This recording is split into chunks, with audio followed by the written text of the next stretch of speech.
सुप्रभात। बाबा कहते हैं, मेरे प्यारे बच्चे, अपने जीवन में परिवर्तन लाना चाहते हो घर परिवार और बच्चों में, और तुम चाहते हो किसी को देखकर कि उसका घर जिस तरह से है, उसके बच्चे जिस तरह से हैं, मेरा घर परिवार और बच्चे उसी तरीके से हों। यही सोच रहे हो ना? तो आज मैं उस बारे में भी समझाना चाहता हूँ। सब कुछ बदलने से पहले जो कुछ थोड़ी बहुत आते हैं ना, पहले तुम्हें बदलनी है। वो आते तुम स्वयं जानते हो। तुम अपने परिवार में, बच्चों में आध्यात्मिक माहौल देना चाहते हो, सही रास्ता दिखाना चाहते हो। तुम जिस रास्ते पे बैठे हो, मेरे चरणों में बैठे हो ना, सबको चाहते हो कि मैं तुम्हारा घर साईंमय बने और सब मेरे चरणों में बैठे। आवश्यक नहीं तुम उनसे बार बार कहो कि ऊदी का सेवन करो, माथे पे ऊदी लगाओ, ऊदी जल पियो। ये सब बार बार कहने की आवश्यकता ही नहीं। तुम बस मेरे चरणों में बैठो। देखो धीरे धीरे कैसे अपने आप सब बदल जाएगा। बार बार कहने से वो चीज़ें दूर होती जाती हैं।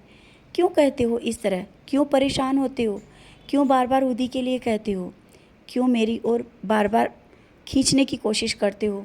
तुम्हें बताने की ज़रूरत नहीं है कि उन्हें मेरी चरणों में आना है।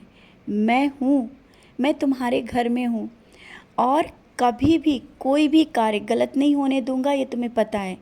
बच्चे हो या बड़े या कोई तुम्हारा अपना करीबी, कभी कोई गलत रास्ते से आगे नहीं जा पाएगा। मैं दे रहा हूँ और दूंगा, लेकिन सही रास्ते से दूंगा। अगर कोई चाहे भी ना कि बस बहुत ही जल्दी मैं धनवान बन जाऊँ, मैं धनवान तो बना रहा हूँ और बनाऊंगा, लेकिन सत्य कर्म करते हुए। क्योंकि मैं नहीं चाहता हूँ कि तुम्हारे घर में कोई ऐसा पैसा आए जिससे तुम्हारे परिवार और बच्चों पर असर पड़े, बीमारियाँ, रोग, दुख, कष्ट आएँ। मैं तुम्हें साफ सुथरा, स्वस्थ, हंसता हुआ देखना चाहता हूँ। समझ गए हो ना? दे रहा हूँ और दूंगा, कर रहा हूँ, सब कुछ कर रहा हूँ, लेकिन सब सही और विधि विधान से। ऐसा ना हो कि ज़्यादा पाने की चाहत कभी कभी गलत रास्ते की ओर ले जाती है। ये तुम्हारा कोई अपना होगा या तुम भी होगे, जो मन में विचार आ रहे हैं ना, उनको निकाल दो। या किसी की कोई भी वस्तु, कोई भी ज़मीन जायदाद के बारे में सोचकर तुम परेशान हो ना कि वो तुम्हें मिल जाए। जो तुम्हारा है ना, वो कोई ले नहीं सकता है, और जो तुम्हारा नहीं है वो चाह कर भी तुम नहीं ले पाओगे। उस विषय में, उस बारे में बात करके इतना परेशान क्यों हो कि नहीं वो तुम्हें मिल जाए तो सब जीवन तुम्हारा सफल हो जाएगा। कर्मों से तुम्हारा जीवन सफल होगा। कर्म करो। तुम जिस कार्य को करना चाहते हो ना, कार्य करो, अपना काम करो, मेहनत करो। मेहनत का एक पैसा लाख पैसे के बराबर होता है। मेहनत से बहुत कुछ तुम्हें मन की शांति मिलेगी। उस पैसे को सोचकर, उस ज़मीन और जायदाद को सोचकर बैठे रहना कि जब आएगा तब सब अच्छा होगा। समय क्यों व्यर्थ करते हो? जब आएगा तब आ जाएगा। अभी तो जो तुम्हारे पास है उसे समेट लो। मैं तो तुम्हें उससे भी ज़्यादा दे रहा हूँ और देना चाहता हूँ। सही रास्ता भी कई बार मैंने बताने की कोशिश की, लेकिन तुम्हें शायद वो रास्ता नहीं दिख रहा है, क्योंकि वो तुम्हें दिख रहा है जो अभी तुम्हारे पास नहीं है। समय के साथ सब कुछ जो जैसा होगा हो जाएगा, लेकिन अपने कर्म करो और आगे बढ़ो।